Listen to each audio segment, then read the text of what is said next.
మత్తు వదలరా 2 1కి 2 పార్ట్ అయితే వచ్చేసింది అనమాట. సత్య యాక్టింగ్ కానీ, శ్రీ సింహ కోడూరి యాక్టింగ్ కానీ, వెన్నెల కిషోర్, తర్వాత సునీల్ వీళ్ళ యాక్టింగ్ అయితే బాగా నచ్చిందని చెప్పుకోవచ్చు. ఫస్ట్ ఇది హిట్టా ఫట్టా అని మాట్లాడుకుందాం. సో మత్తు వదలరా మూవీ మత్తు వదిలిందా లేదా అని మాట్లాడుకుందాం అనమాట. నిజంగా చెప్పాలంటే మత్తు సగం వదిలి సగం వదిలినట్టు ఉంది భయ్య. సో ఇది నా రివ్యూ అని చెప్పుకోవచ్చు అనమాట. సో కథలోకి వెళ్తే hero and Satya, Srisimha Koduri and సత్య వీళ్ళిద్దరు మర్డర్ చేశారా లేదా అనేది దానిపై ఉంటుందన్నమాట స్టోరీ. సో ఎవరో చేసిన మర్డర్కి వీళ్ళు ఇరుక్కుంటారనమాట. సో దాని తర్వాత ఏం జరిగింది అనేది స్టోరీ అని చెప్పుకోవచ్చు. సో స్టోరీ మొత్తం ఫస్ట్ పార్ట్ లెక్క సెకండ్ పార్ట్ అయితే లేదని చెప్పుకోవచ్చు. ఫస్ట్ పార్ట్లో మొత్తం సత్య గారి డామినేషన్ కనబడ్డది అనమాట. సో మొత్తం స్టోరీకి మొత్తం కామెడీ అనేది ఉంటుందన్నమాట. అంటే ఫస్ట్ హాఫ్ మొత్తం అక్కడక్కడ బోరింగ్గా ఉన్నా ఓకే, సత్య వన్ మ్యాన్ షో అయితే బతికించిందని చెప్పొచ్చు.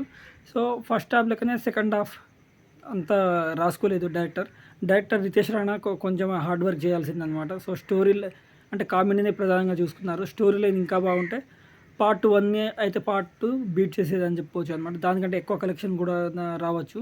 సో ఇప్పుడైతే చెప్పలేను కానీ ఇంకా అది పార్ట్ 2 అంటే సెకండ్ హాఫ్ అందుకే మంచిగా రాసుకున్నానంటే పార్ట్ 1 నుంచి అయినా హైప్ ఇంకా ఎక్కువ వచ్చేదని చెప్పుకోవచ్చు అనమాట. ఇక్కడ పార్ట్ 1 కన్నా పార్ట్ 2 ప్రమోషన్స్ అయితే గట్టిగా జరిగాయని చెప్పుకోవచ్చు.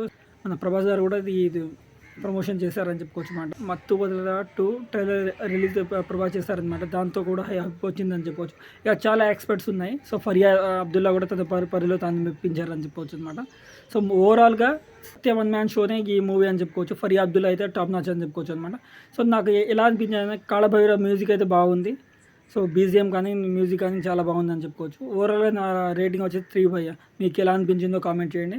సో ఈ మూవీ అయితే ఈ వీక్లో అయితే పక్కా చూడొచ్చు అని చెప్పవచ్చు.